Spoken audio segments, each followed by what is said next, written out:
right, everybody. Welcome to the Omaha Beef Coaches show. And when you're playing indoor football, that timing is everything. Now we got some things to talk about. It's really excited with the partnership with Mike and the entire staff down here at Let It Fly. Right? And it's something that he's got to see.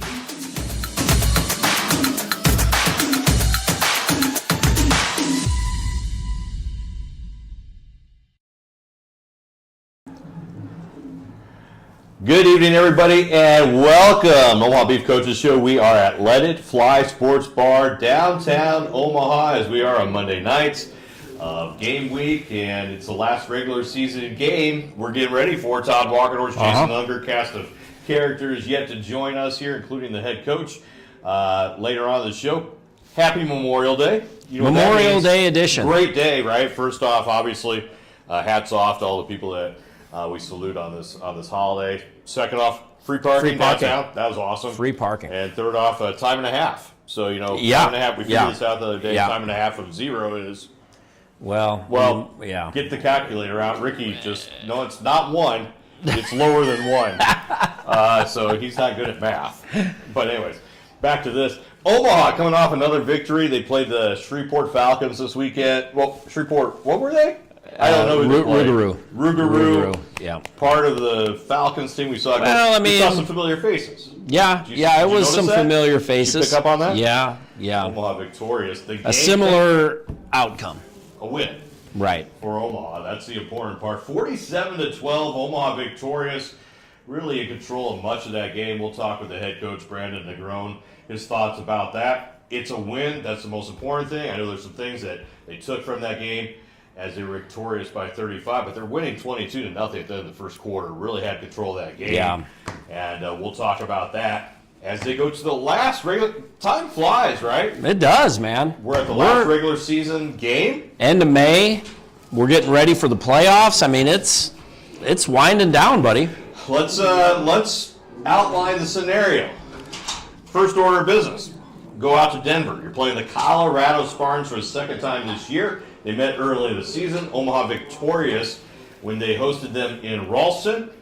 Team's been playing pretty well for Colorado. I believe they won 5 in a row now, or 6 in a row, as they go into this game. Yeah. And playoff implications are on the line Saturday night in Denver. Big game.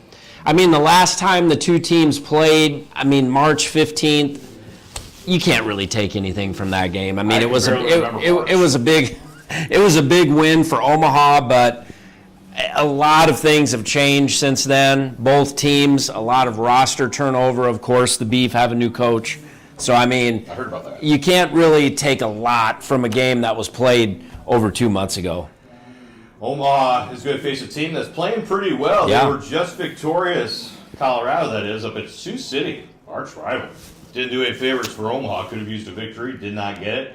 Colorado goes into the Tyson-Benz Center and rolls Sioux City 61-31 to end Sioux City season. Yeah. Look at the early release. That's kind of, it's been a while since they haven't been a part of the postseason. Yeah, not playing next week either. So they are done. Our good friends up at Sioux City.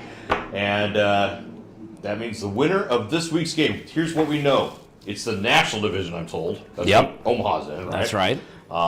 Colorado and Omaha have secured the 2 playoff spots, which will be a week from Saturday. This Saturday's the last regular season game. Right. The next Saturday will be the playoff game. Yeah. Same 2 teams. Where do they play the game? How are they going to decide that? Winner of this week's game gets to host. So we know the 2 teams. We just don't know where the game is going to be played. We know when and at, correct, but not where. Correct. So an interesting situation, and we'll talk with Coach Negron about that, having to play a team 2 weeks in a row, especially with it being the last regular season game, and then, with the season on the line in the playoffs. I mean, that's always a tough situation for both teams. A lot of sports, but obviously football, home field's a big deal, right? Huge. You don't want travel. You want that fan. You want that noise. You want all that, stuff that comes with that. But something to remember, Omaha, actually played out in Colorado last year as well. Is in Fort Collins, not Denver, but same state. That's correct. State, right? Yeah. Elevation in play there as well. Yeah. Omaha had to come from a deep hole when they played out there. A huge deficit. Obviously, different players on the field for both teams, but it's something that I think is worthy for you have a Colorado team that players have been out there now for several months, right? Right. There's something to that altitude when you're training and that and whatnot. So that's their home field advantage. I don't know how much crowd, they draw okay, but I don't think it's like a slaughterhouse, right? Correct. But both teams obviously have reasons that they want to host that. Just you want to win, period, right? Of course. That's what it comes down to. That's why you play these games. So. Yeah, so the advantage for Colorado would be the altitude. If it were in Omaha, the advantage, of course, would be the Beef home crowd. I don't know if you ever heard, they bring cowbells. They do. God, they bring those cowbells nonstop. They bring them on the road, and I love them. That's what I meant. Yeah, I know you do. Gosh, I know if you're an opposing team, though, you cannot unhear a cowbell. You can't. You can't. You hear it in your sleep, man. I know I do. I know I do. So, big game. On the other side, let's talk a little bit. Playoff is already set over there. They're going to play some meaningless games this weekend. Kind of meaningless. Right. Beaumont will be hosting the first round of they call it the American Division. They will be hosting the Columbus Lions. Now, remember, Columbus was in what was the AIF. I think the AIF still pretends to be a league this year, but it was a different league last year. Columbus won that last year. Right. They are a champion. They will be trying to win their second championship in a row. So they're playing for a lot right now. Right. They will be playing Beaumont. First they'll play Wheeling this week. Little, right. last game, tune up, whatever. But then they go back to Beaumont. Yeah. First round of the game to play in the championship. And remember, just a couple of weeks ago, Beaumont's only loss to Columbus. Correct. Beaumont. Correct. And I think a lot of people are already kind of defaulting Beaumont into the championship game. Really? Who's doing that? Just some stuff that I've seen, on social media and stuff. Social media is pretty accurate. But, Columbus has already beaten them, have handed them their only loss, even though they would be making the long trip. That would be a long trip to Beaumont. It's not out of the question for Columbus to be able to go down there and win that game. Let's just play out a couple other factors, too. Beaumont's going to play that Shreveport team that was in here. Yeah. Whoever they bring to that game. It's hard to tell. You don't know, they do a lot of transactions, whatnot. Whoever Shreveport suits up could go into Beaumont Saturday night, get that victory, that would allow Omaha, if they were to win out, to have that home championship. Correct. Just Correct. Something you might want to root for if you believe in, funny, fluky things happening. It would be a big upset. It would be a big upset. After what we saw Saturday, it would be a huge upset if an iteration of that Shreveport team was able to beat Beaumont. Now, I believe, I might be wrong, and I'm always told I am wrong, that game is in Shreveport, though. Right. That's worth. Right. Correct. It's beautiful this time of year. Beautiful this year, I might point that out because I'm not allowed to talk about officiating. That's a no-no. I know that from experience, but let's just say they will not have those Beaumont refs in Shreveport. Some people say that some things have gone Beaumont's way. In some home games, whatever. Correct. So that won't be a play. Just throwing that out. That's true. So you have that. That's the rest of the regular season. We end it next week. It will be in Denver. It's past their bedtime. Starts 8 o'clock because they're on the. Oh boy! They're in the mountains, that's mountain time zone. There's gonna be watch parties. Look those up. I know there's one at our local partner. Check that out. There's one at my house. I'll be beer's cheap there. That's where to watch that game. Yep, we'll be watching it from your basement. Big game, and you want to check that out or take the drive. It's not if you got a Saturday off. It's only like 7 hours out there. It's a nice drive. It's uphill. A nice drive. Go on because you're going. It is uphill. In the mountains, and then it's downhill. And then it's downhill on the way home. But somehow, even though it's downhill on the way home, it seems to take about the same amount of time. Amazing, right? Wouldn't it seem like it would be shorter going downhill? So. Hopefully less gas. I don't know. It's physics, chemistry. Above our heads. Yeah, exactly. So check that out. Last regular season game, coaches show But I got to confirm, since Omaha's in the playoffs next week. That's right. We'll be here next We'll Monday. be back here next week. We'll be paying for parking. We'll have to pay for parking next week, but we'll be back here with another coach's show. That invoice goes to we're putting that on the expenses list. Absolutely. We'll be back here. So if you haven't had a chance to check us out, 6 to 7 o'clock. Still time tonight, too, if you can come down. Avoid the raindrops. Again, parking's free. This is the week to come. It is. If you can dodge the raindrops. We had to do that a little bit on the way in, too. Had to kind of walk through that. But come check us out. We're going to take a time out. We're going to come back. We're going to check out some of the highlights from that game against the Shreveport Falcons whoever that was. We don't know. We're going to check that out when we come back. It's Omaha Beef Coaches Show, starring Brandon DeGray, still head coach. Yep, he's still here. He's still here. He'll be joining us in segment number 3. Quick timeout. We'll be right back. It's Omaha Beef Coaches Show here from Let It Fly Sports Bar, downtown in the Capital District.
Go Beef!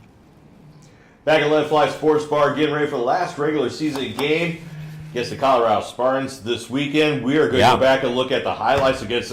I apparently got a couple opponents mixed up. It's the Shreveport Rougarou. Yeah. I didn't go to the Dallas game, so I was getting mixed up. You were out of town. I was out of town, and I had other things going on. A lot on my mind. Shreveport Rougarou, the professional indoor football team in Shreveport, Louisiana. That's right. Very excited to play them and beat them and give them a loss. Let's check out some highlights. First, we're going to start with, which side of the ball are we going to start with? Offense. We're starting with offense. Katie?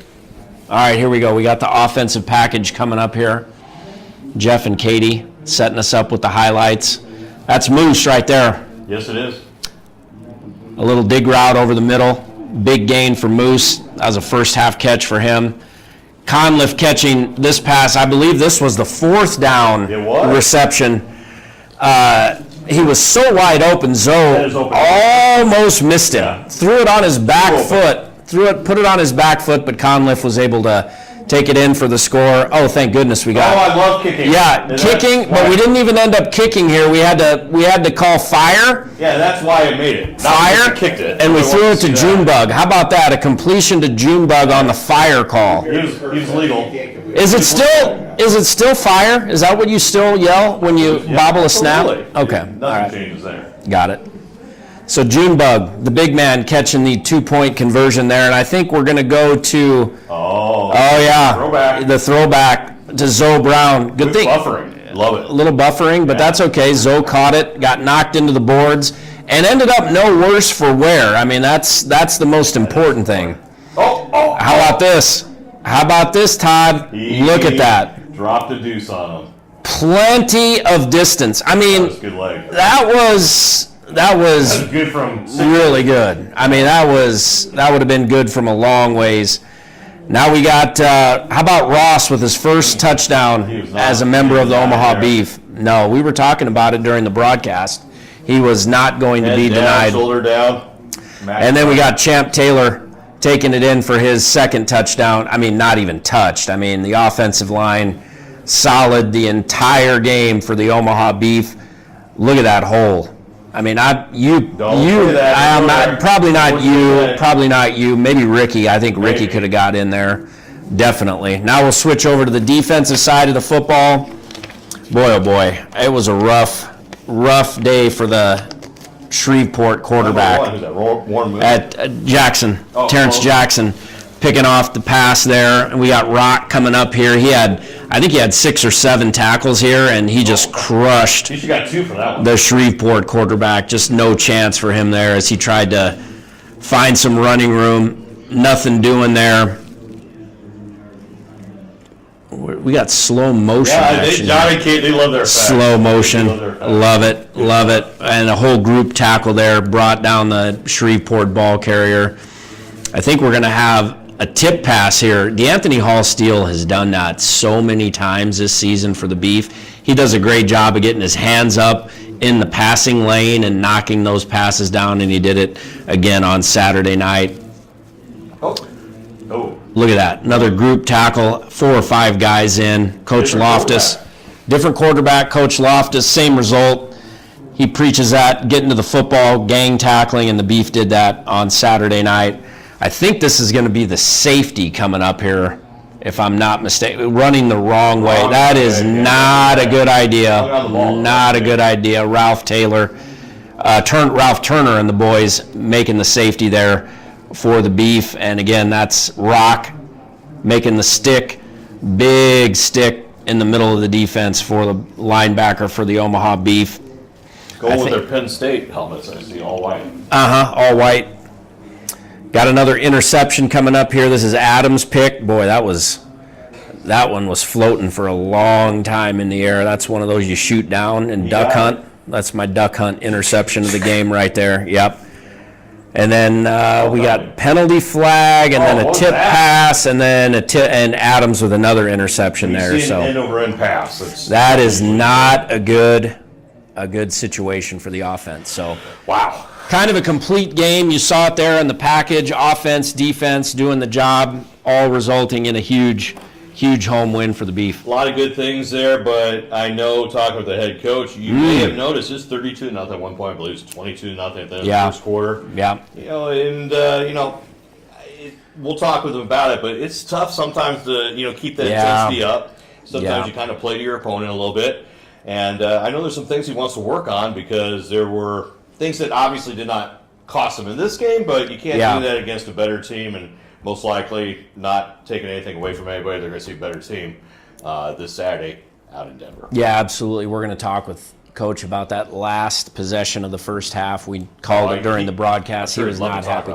Yeah, I know. He's looking forward to it. We'll talk about they did some good things. Oh, yeah. We'll bring up the good stuff, too. We'll bring up the good stuff, too, for sure. You're Debbie Downer. So, anyways, we'll come back. We'll talk with the head coach. Big week coming up. It's the stretch run. Yeah. It's the thick of the postseason as we go into the last couple of weeks here. It's what gets real fun, right? It does. You may have forgot, Omaha's won 2 championships in a row. Yeah. They're looking for their third championship. 4th year in a row appearance in the league championship game. So a lot on the line. Omaha wants to finish strong. We'll come back. We'll talk to the head coach.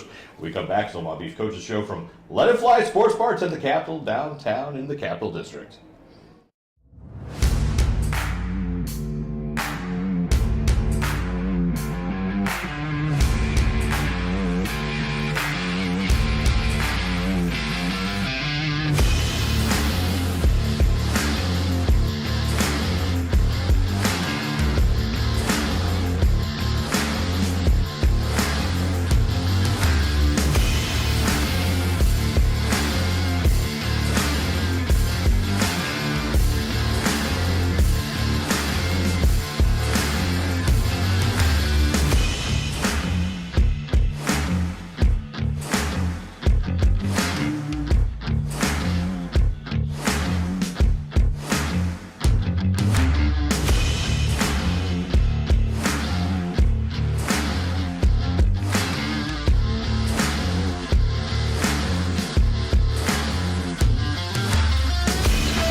Welcome back, Let It Fly Sports Bar, Omaha Beef Coaches show. Todd Walker, Jason Unger, head coach, about to join. You know, every time we go to one of these breaks, we got the fact checkers just jumping all over me.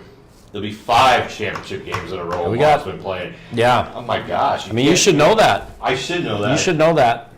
I think I was at them. Yeah. 3 championships they won. 1 they did not. Right. The one down the line. So anyways, 5 in a row. That's a big deal, right? Did you know about that? That's the head coach. I found out. How about that, right? It's exciting. It's a good little streak, right? Yeah. It's a little fun, you know. So it's the kind of stuff you find out when you come to these shows. That's what he came. That's right. You know, he had no idea, I'm sure, before that. So Get me right. That's the goal, right? Yes, a couple more weeks, and I know the goal is to win one more game and get that home game in the playoffs. But before we talk about the Colorado Spartans, let's reflect back. We said, first thing, W, there's no ugly losses, or ugly wins. There are ugly losses. There's no ugly wins. You take the W, you advance. That's the first goal. Yep. You got the W. Let's start there. I mean, I'm happy about that. Appreciate Shreveport coming down, giving us a game. I thought we did a lot of good things, especially in the first half. I didn't like the way the first half ended. I think we've talked about that. I'm sure you'll ask me about it. And then, look, I overheard you guys say it in another segment. Sometimes you get sucked into playing to where your opponent is playing. I think in the second half we kind of did that. I would have liked to see us execute a little bit better offensively. We had a defensive lapse where we gave a big play, turned the ball over on special teams. So, the nice thing, and this is, why I get paid, is I have things to coach, this week because we made some mistakes in the second half. So, mistakes I think we can't make as we're moving forward. But, if we didn't make mistakes, then that wouldn't allow us an opportunity to get better. And that's what practice and coaching is all about. Following up on what you said, Yeah. You have got paid? I have. Pretty cool, It's right? outstanding. Like that? That's good. It's a wonderful thing. Yeah. Anyway, so I like you go right to the problems. I mean, you weren't even highlighting, but Right. I'll start. I will give you that first quarter was probably a solid 15 minutes that your team's played. It was great, Todd. But you know what? Even on the first drive, there are fourth certain down, teams like I don't that, think we right? should be in 4th and 7 situations. So, I want us to look at that. We script our first drive typically, so something went wrong in the script, right? Or we didn't execute within the script. And I think we figured that out already. We talked about that after the second play of the first drive. But look, I've got guys that know how to rectify mistakes, and they do that on the next down. And that's why you see us scoring on 4th and 7. My question is, go ahead, in here. My question is, Coach, was the 4th down play on the script? Yes. Okay. Yes. So that was on the script because I thought maybe somebody, the member of the coaching staff, or maybe you might have seen something how they were playing that particular route. I mean, he was wide open. Yeah, we have some go-tos, Jason, that I can count on. I don't necessarily want to put that out there, but right. If you study that, then trust me, I'll come up with new go-tos, so it's okay. You don't do the same ones every week. Yeah, we don't. But we have some plays that we count on to get us to where we want to be in a game. Yeah. Now, needless to say, if that play goes south, you're looking a little different first quarter. Well, absolutely, but I think you know this about me by now, Todd. Is I'm very adamant about no empty possession. So had we not gotten that right, there would have been an empty possession, and that's just unacceptable. So Speaking of empty possessions, the big one I know that stuck out to you is the end of that first half. I mean, you're down the 1 yard line. that's just us getting cute and overthinking and trying to I think outcoach, outplay. Sometimes you just got to go to some bread and butter stuff. And I think we tested some things with, again, when you're up 32-0, you can tend to be a little bit overconfident in play calling. And so we tried some things that I don't think we should have. But, look, we learned from it, right? We used that as a coaching opportunity. So is that on you? Oh, yeah. I called the play, right? So it's the play. It wasn't the execution in your opinion. Well, I think it's both, but ultimately, if I call the right play, then it's easy to execute, right? So I'll take it. I'll take it. Special teams. Special teams very good this year. I mean, we've seen that. We've seen that in kickoff coverage. We saw that. We saw, kicker making, a deuce. That's good. You're getting good field position throughout. But then part of everything else. We start seeing that break down a little bit. We're seeing some balls. We're seeing a fire call. I know you got 2 points out, but you still don't want to see that. That's my guess. Right. Some of the fundamentals started to go a little south on special teams. Yeah, I mean, I don't think this was a good game on special teams at all. We missed an extra point. Yes, we had a fire call that was successful, but you don't want that. I mean, if you watch the play, none of it looks good until Jim Bud catches the ball, right? And then we fumble a kickoff return, right? And we give a team a little bit of glimpse of hope, right? So overall, it doesn't look good. I think as we look at what Caleb's done this season, especially in his time with me, I mean, his missed extra point is his first since he's been with me. So I feel pretty good overall. But again, what I liked about this game, yes, we won. It was at home. The fans got to see the Beef win.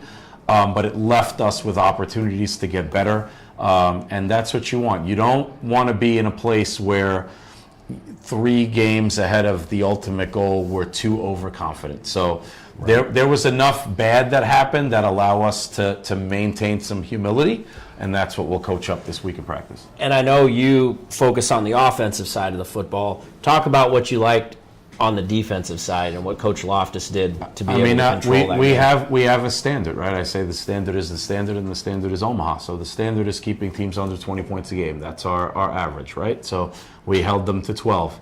We created some havoc just defensively. Especially, I thought our D-line played a lot better than I've seen them play maybe all season, albeit against a team that I think we should dominate against, right? What I didn't like is we had some uncharacteristic penalties, right? We hit the quarterback a little too late. You don't want to do that in games where the score is close. You can get away with that when it's 32-0, but it doesn't make it right. And then we had a mental lapse, right? We let a deep ball get caught. There was nobody on our defense within 10, 15 yards of them. Can't do that, right? The other touchdown that they had, it was a tipped ball that was a fluke, but they're both broken plays, right? So but that's frustrating too. I don't want to. It's easy to not get frustrated when it's 40-6, right? But if it's 35-31 and they break one, now they're ahead. And that's the game. Right, and that's the game. So we got to look at that. But look, Coach Loftus has done a phenomenal job with our defense this year. We have the best defense in the league. I'm never going to argue that with anyone. The stats don't lie. And we continue to get better, and we've got some pieces coming back. You guys saw Ponce de Leon come back this week, and we'll get him even more and more acclimated. We've got a Rookie of the Year candidate in Jonathan Adams, who I'm really excited about. TDG's playing at Defensive Player of the Year levels. And then I could rave about everybody on our D-line. I mean, look at what Raphael Turner's doing this year. I mean, that's why he got Defensive Player of the Game. Rock, DeAnthony Steele, Jay Wash, Kai. I mean, the list goes on. Marcus Gray leading, are in the league leading tackles, right? So we're doing some great things defensively. Imagine what we'd be if we didn't even have 2 mental mishaps. Now you're talking about shutouts and keeping teams in single digits. And I assure you, we keep a team in single digits, we're going to win a football game. Oh, yeah.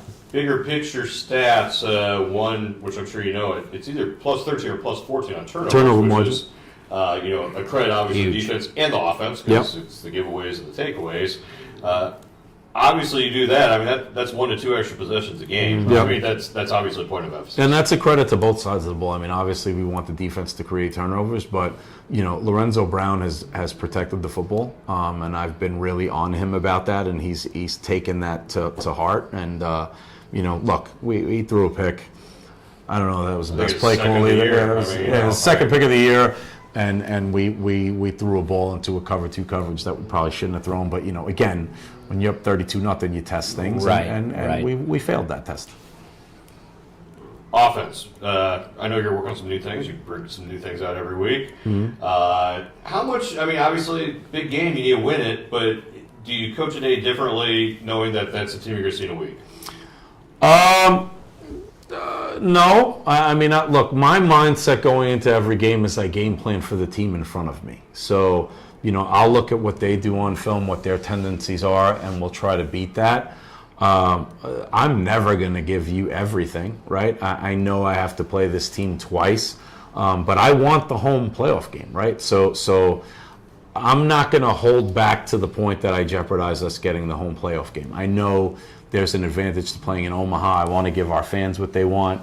I feel better about what we can do if we're home. I mean, what's that worth to the team? I mean, I don't know that we can speak to that. It's worth a lot, man. Like there's something different about playing in the slowdown. And look, I came from a place where I thought we had a home field advantage every time we played, and the record would indicate that. Mm-hmm. There's nothing like playing in Ralston Arena, Liberty Credit Union, I'm gonna just say the slow house because he doesn't know it either. Don't worry about there's it. nothing like that. The fans with the cowbells and the horns, and now we got loud cups. It's not anymore. It used to be when I was a visitor. It's great now. It's a different sound, right? But I want that. I want that for our team. I want that for our fans. So as much as I say I'm gonna hold, you'll never know. I'm not gonna leave anything. If we need it, I'm gonna use it. Coach, you talk about game planning. What is it about this Colorado team that kind of keeps you up at night when you're looking at their D-line? They bring pressure. Sam Hammond is, setting records. I don't know what the record is for sacks in an NAL season, but I think he's at 11.5 right now. It's got to be close. Henry's a hell of a D tackle, and they got this kid Cooper on the outside that's deceivingly good. Asias Gandhi is playing like a defensive player of the year. So their front three with their linebackers pretty stout, right? Mm-hmm. We've got to keep Lorenzo Brown upright, and don't get me wrong, Lorenzo's he's mobile, but that's not what I pay him for, right? He's an older quarterback that can pick teams apart when he's given time in the pocket. And Colorado, their defensive emphasis is to make sure quarterbacks don't have time in the pocket. So that's what keeps me up at night. And Fred Shaw's a competitor. I enjoy coaching against Coach Shaw. He's going to bring it. So, those are the things I'm thinking about. But I'm confident in our preparation and what I do, during the week to make sure we'll be ready. Omaha and Colorado, Saturday night, 7 o'clock in the mountains, 8 o'clock in the Central. We know it's going to be a game. Just history between there. If you know anything about the sport, we're talking to fans, obviously, they've got athletes, and they're going to show up for that. So I expect a good one. Good luck to you. It's a big game, obviously. Same two teams either way the week after, so we'll be talking about it again next Monday here. Appreciate your time. Thanks, guys. Coach. Appreciate it. All right. That's the head coach, Brandon Negrone. Big game, last regular season game. Matchup. Omaha victorious back in March when they hosted in Ralston, going out to Denver. Get a little of that mile-high air out there for the last game of the regular season. Winner will host same two teams a week later. It is, not only is it the opening round of the playoffs, the winner will go to the championship. Absolutely. And you know what the goal is every time you go out to Colorado town? I don't know. When you get into those mountains, you just don't want to get too high. That's true. Right? I've heard that. So that's what I've heard. That's what you heard. You got to keep it real. So good luck to Omaha as they go out there. Check it out. It's watch parties. It'll be on the NAL Network, or if it's not that far of a drive. We know a bunch of fans will go out there with those cowbells. They love the cowbells out of Denver. Take them out with you. We'll be right back. We'll be talking when we come back about the rest of the regular season. Yeah. We're going to bring in K-Dub. Let's bring in DJ K-Dub right now. It's time. Let it fly. We'll be right back.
All right, here we go. We gotta be moving. We gotta be moving. Let's go.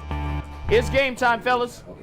Welcome back to Let It Fly Sports Bar, Omaha Beef Coaches Show. Brandon Groen, the head coach. We just saw him.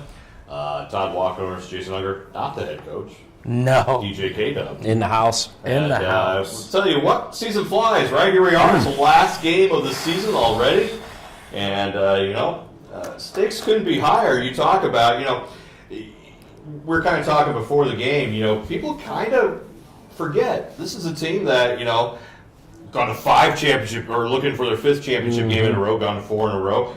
Won 2 championships. We kind of lost that a little bit. The streak ended, all that, and, everybody's so on that. But this is a team that's been playing very good for a long time and looking to continue and would love to get one more ring. Well, they see new faces around, and with new faces, they forget the past. But the past is still there, and a good pedigree that has came up. And I think it also kind of resorts, like we said, when they are making the whole coaching change and everybody was questioned. Until Ricky has done something where he's proven that it hasn't been a good move, then I don't know what else to tell you. I mean, the writing's on the wall right there when you go from 80 yards to 200 plus every game. He's sitting right there. Get out of here, man. Here, give him the chapstick. Jeez.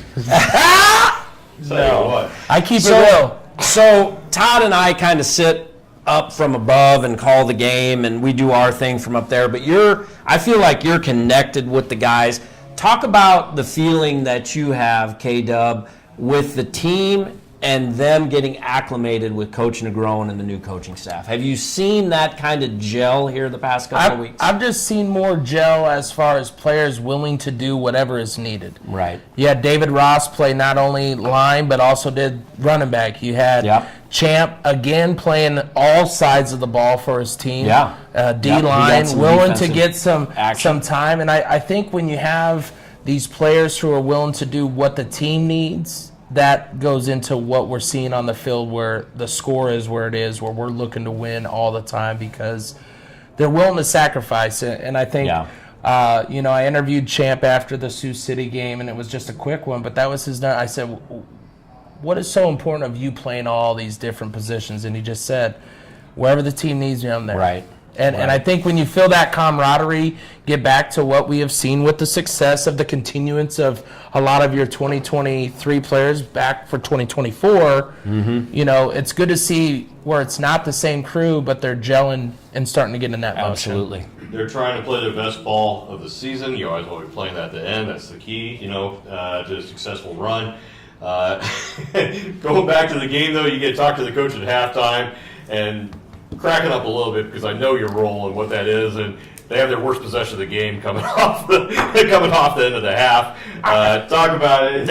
You have the frustrated coach, and that's a fun time, isn't it? It is, but it goes easy, right? And it's able to present the real right then and there instead of.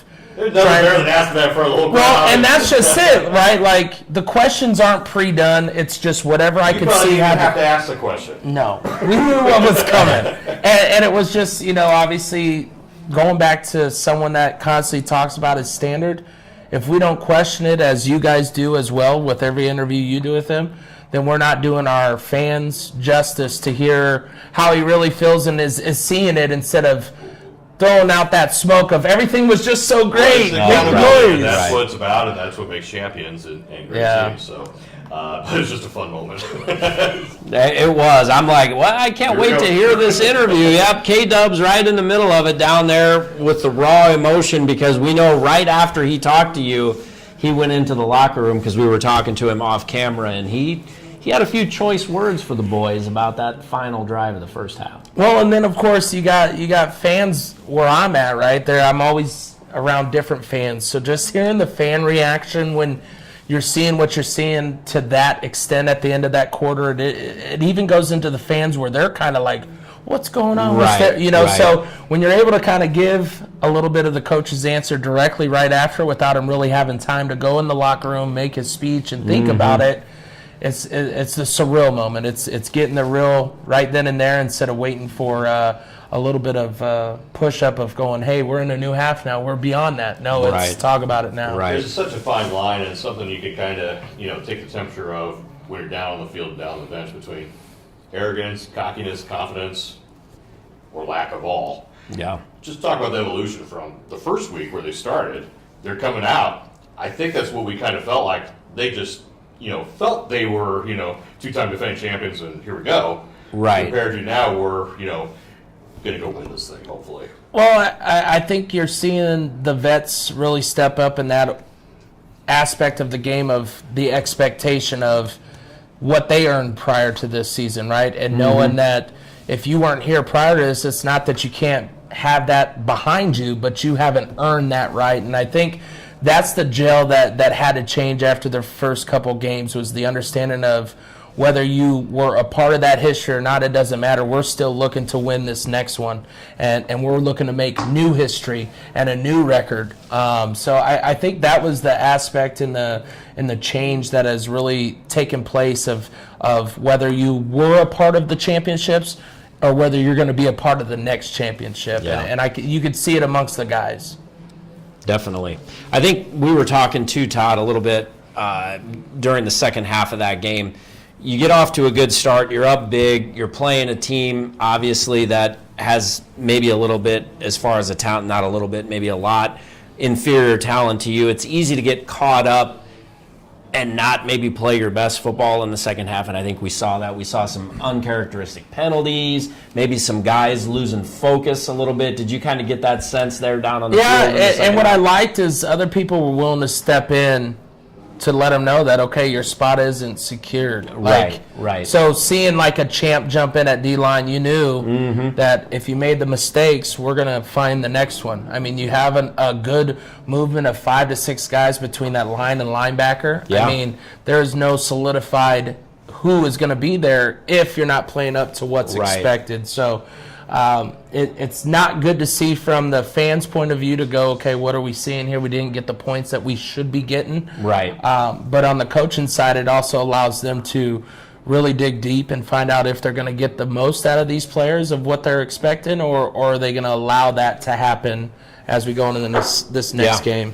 Yeah. Big game out in Denver this week. You going to Denver? No. I unfortunately Dude, I have a wedding to do that day. Really? But I do have someone for the watch party. I do have someone to make sure that the atmosphere is right. Hopefully we have some people talking there.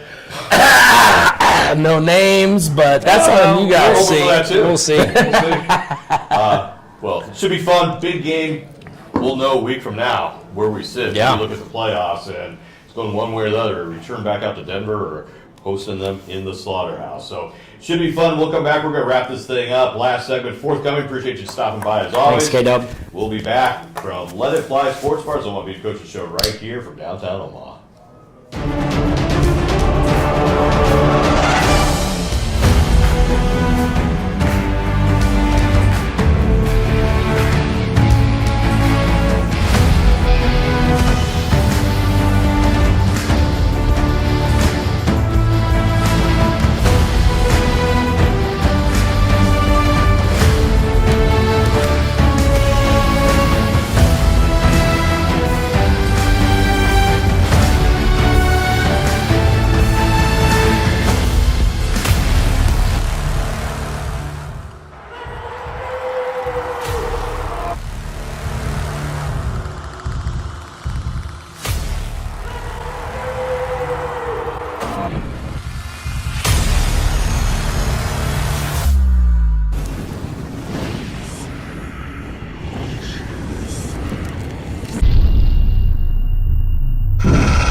Go Beef! Welcome back to Let It Fly for the last time in the regular season. Omaha Beef Coaches show. Todd Walker's Jason Unger and crew down here. As we wrap this up, again, the stakes could be higher. I think we've laid it out pretty good. It's a different Colorado team than we saw come in to Slaughterhouse back in March. 100%. I mean, not necessarily different players. We see a lot of the same people, but they're playing a lot different game right now than they were back then.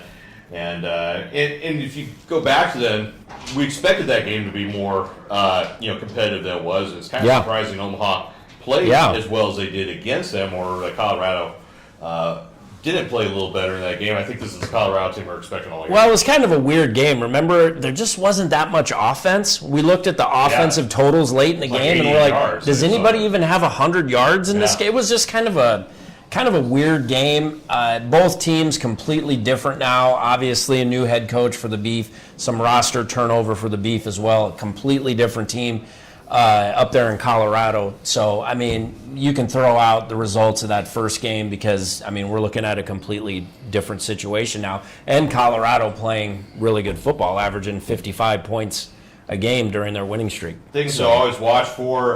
There's a waiver freeze coming up. Last regular season game, that's what you take into the playoffs. You can't change replace anybody unless there's injuries. You know, some teams are more aggressive with that than others. We'll have to see if we see anything from Colorado this week and watch that for any surprises there as we go forward. And then the other thing is always at every level that I've done this at, and obviously the higher the more you see it, but good coaches come up with stuff when games get a little bigger. They come up with different schemes. They come up with different plays. They got a few surprises that they like to pull out. And that's the time of year we start seeing some of that stuff. Yeah, I mean, you want to be playing your best football, obviously, this time of the year, and I know Colorado feels like they are playing their best football right now. I think the Beef have shown, especially in that first half, what they're capable of, and I think Coach Negron and Coach Loftus on the defensive side are pretty excited about where this team is right now, and I think Saturday's game is going to be a good one, and I expect it, to go down to the wire. We know that there's things they want to clean up. There's always going to be that, but there's a few things they want to clean up. One's getting those plays in and out a little quicker. We've seen that the last few weeks. I think some tempo is something the coaches will be working with them this week, and then the other is just the pure execution. Mm-hmm. But I think it's a team that we may not have said this 8 weeks ago or 10 weeks ago, seems to have, I won't say they have a swagger necessily, but they definitely have an identity, a little bit more confidence, absolutely. And they're ready for the stretch run. Absolutely. Got to clean up the penalties. A few too many penalties last week, or in Saturday's game against Shreveport. A couple of turnovers again that, you typically don't see from the Beef. You want to clean that up before you head up to Colorado. I mean, those are the kind of things that Coach said, you talk about it. I mean, in a close game, it could decide the game. So, I mean, those are the things the Beef are going to want to avoid coming up on Saturday. Now playing in Denver at the old Denver Coliseum. A lot of history in that building. If you're a Colorado sports fan over the years, now the home for the Colorado Spartans as they move down from Fort Collins. Should be a good environment. As always, we know when we go to those road games, there's going to be a group of orange that travels there and cheers them on. Again, a huge game. Go out there, win this one, and then play the next one here in Ralston. You can't say enough about that, whether it's, the fans getting that game, the players having those fans behind them, making that noise, creating the distractions, or just bottom line, it's good for it's good for your pocketbook to host another game, too. Absolutely. Usually. Absolutely. The Beef fans travel better than anybody in the league, so I'm expecting to see a lot of orange on Saturday in Colorado. Before we get out of here, Todd, we have to announce the raffle winners. We're up here. Yeah. I mean, we're up above. We've got Jeff and the players and all the fans and everything downstairs. That's where they do the drawing, but we need to announce the winners. The winners of the raffle tonight are numbers 866 and number 892. What'd they win?